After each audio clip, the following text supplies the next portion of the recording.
प्यारे देशवासियों, नमस्कार। आज जो 3 काले कानून रद्द करने की बात प्रधानमंत्री महोदय ने कही है, तो इनकी पार्टी की तरफ से थोड़ा सा रिएक्शन मैं आपसे ज़रूर साझा करना चाहूँगा। इनके कृषि मंत्री ने बोला है, प्रधानमंत्री महोदय की किसानों के प्रति या कृषि कानूनों के प्रति नीयत बिल्कुल साफ है। तो मैं उनसे पूछना चाहूँगा, नीयत साफ किस उपलक्ष्य में कह रहे हैं? कानून बनाने में नीयत साफ थी या आज उनको रद्द करने में नीयत साफ है? दोनों जगह तो नीयत साफ हो नहीं सकती है। यानी कानून बना भी दिए तब भी नीयत साफ थी और आज कैंसिल भी कर दिए तब भी नीयत साफ थी। तो दोनों जगह नीयत साफ नहीं हो सकती है। मगर कृषि मंत्री महोदय की मजबूरी है। अगर वो ऐसा ना कहेंगे तो उनको तो कृषि मंत्री तो आगे भी बने रहना ना। काम नहीं है उनके पास, काम कुछ नहीं करना उनको। काम प्रधानमंत्री महोदय खुद करते हैं। सारे कानून इस सरकार में, सारे कामकाज जो है वो प्रधानमंत्री महोदय खुद देखते हैं। मंत्रियों को तो केवल ऐसा आराम देने के लिए बना रखा है, केवल अपनी टीम दिखाने के लिए कि मेरी इतनी बड़ी कैबिनेट है। फैसले प्रधानमंत्री महोदय खुद लेते हैं, अकेले ही लेते हैं, वो अकेले लेते हैं। तो कृषि मंत्री की मजबूरी है। हालांकि ये 3 कृषि कानून रद्द करना ना करना कृषि मंत्री के दायरे में होना चाहिए था, कृषि मंत्री के दायरे की चीज़ें थी। और दूसरी एक सबसे बड़ी बात मैं आपको और बताऊं कि ये कानून बनाने का अधिकार तो प्रधानमंत्री को था ही नहीं, केंद्र सरकार को था ही नहीं, फिर भी इन्होंने बनाया। ये बात कोई नहीं कहता, कृषि मंत्री कभी नहीं कहेंगे। तो कृषि मंत्री ने बोला है कि प्रधानमंत्री महोदय को एहसास है, समझ है कृषि कानूनों के बारे में। दूसरा, उत्तर प्रदेश के मुख्यमंत्री, उन्होंने कहा है कि प्रधानमंत्री महोदय ने आज ऐतिहासिक फैसला लिया है। यस, बिल्कुल ऐतिहासिक फैसला लिया है। मैं उत्तर प्रदेश के मुख्यमंत्री का समर्थन करता हूं। ऐतिहासिक फैसला लिया है, यानी कि इतनी निकम्मी सरकार का पहला कभी उदाहरण हमें देखने को नहीं मिला। बिना सोचे समझे कानून बना दिए, 1 साल तक किसानों को पीड़ा दी और अंत में माफ़ी मांगनी पड़ी, झुकना पड़ा। कितने दुख की बात है, झुकना पड़ा, किसानों को दर्द दे करके, उनको तड़फा करके, 800 के करीब शहीद करके। तो ये ऐतिहासिक तो है ही। मैं उत्तर प्रदेश के मुख्यमंत्री महोदय के फैसले का समर्थन करता हूँ, बिल्कुल ऐतिहासिक है। उन्होंने तो दूसरी टोन में बोला है, उन्होंने बोला है कि किसान, ये ऐतिहासिक उनके बताने का भी देखिए अब मानसिकता। उन्होंने बोला है ऐतिहासिक फैसला, इसका मतलब किसानों के हक में है ये फैसला, इसलिए उसको ऐतिहासिक बता रहे हैं। तो कानून बनाए थे तब क्या था? क्या वो ऐतिहासिक फैसला नहीं था? आप लोगों ने तो ऐतिहासिक समझ के बनाया होगा ना। आज अगर ऐतिहासिक फैसला है कि कानून वापस ले लिए गए, ऐतिहासिक फैसला है, प्रधानमंत्री महोदय को किसानों का भलाई, किसानों की याद आई। तो उस दिन जब कानून बनाए तब क्या था? क्या कानून उस दिन बनाते टाइम नीयत साफ नहीं थी प्रधानमंत्री महोदय की? उस दिन इनकी नीयत में खोट था, उस दिन किसानोमतलब को बर्बाद करना चाह रहे थे। अगर नीयत साफ उस दिन थी तो आज नहीं है, और आज है तो उस दिन। देखिए ये लोग जो है ना, चित भी इनकी पट भी इनकी, ये अपने आप ही क्वेश्चन खड़ा करते हैं, अपने आप ही उसका जवाब भी देते हैं। ये सरकार इतनी खराब मानसिकता की है।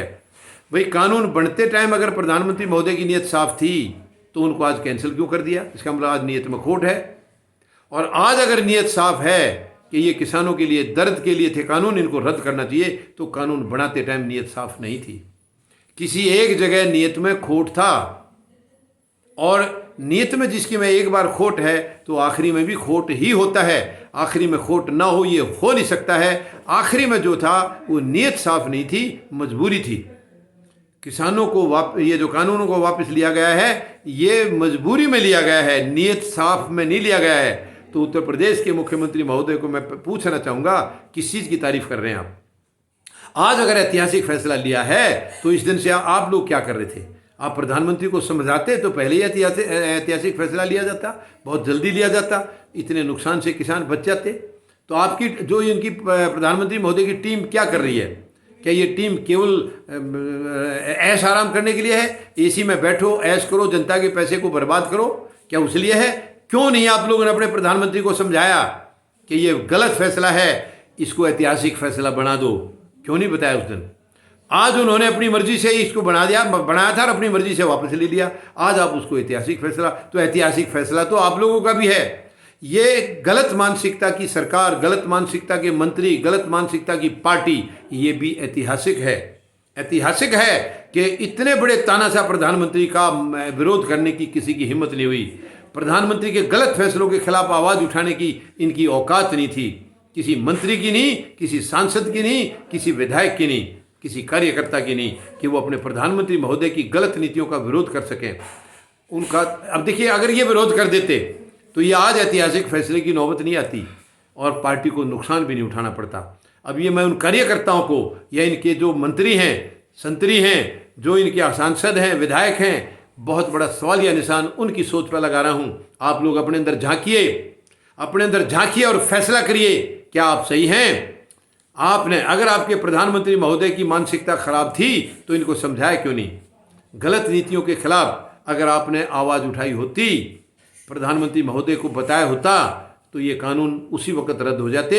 ना पार्टी को नुकसान झेलना पड़ता और ना किसानों को नुकसान झेलना पड़ता, ना वो 800 भाई हमारे जो चले गए वो भी बचते, उनके परिवार में ये दुख नहीं आता। तो आज पूरी बीजेपी को मैं कहूँगा गैर जिम्मेदार है किसी एक। हाँ, एक मैंने ज़रूर देखा है, बीजेपी के ही हैं, राज्यपाल महोदय हैं मेघालय के, सत्यपाल मलिक साहब हैं। उन्होंने कदम कदम पर सरकार को चेताया है, वार्निंग दी है, प्रधानमंत्री महोदय को खुल्लम खुला वार्निंग दी है कि आप लोग सब बर्बाद कर देंगे, किसानों की बात सुनिए उनकी बात। और वो बार बार जब पत्रकार पूछते थे कि आप तो बीजेपी के हैं फिर भी सरकार के खिलाफ बोल रहे हैं, तो वो साफ कहते थे मैं किसानों का हितैषी हूँ, क्योंकि मैं खुद किसान हूँ, मैं किसान के साथ खड़ा हूँ। और रही बात राज्यपाल के पद की, तो जब प्रधानमंत्री कहेंगे मैं तुरंत इस्तीफा दे दूंगा, ये बात बार बार कहते थे। हो सकता है ये उनका भी कुछ प्रेशर रहा होगा। आज जो प्रधानमंत्री महोदय ने काले कानून वापस लेने की बात कही है, हो सकता है कहीं राज्यपाल सत्यपाल मलिक महोदय का भी, उनका भी शायद इसमें कुछ योगदान रहा होगा, उनका भी कुछ भय रहा होगा, क्योंकि वो पश्चिम उत्तर प्रदेश से आते हैं।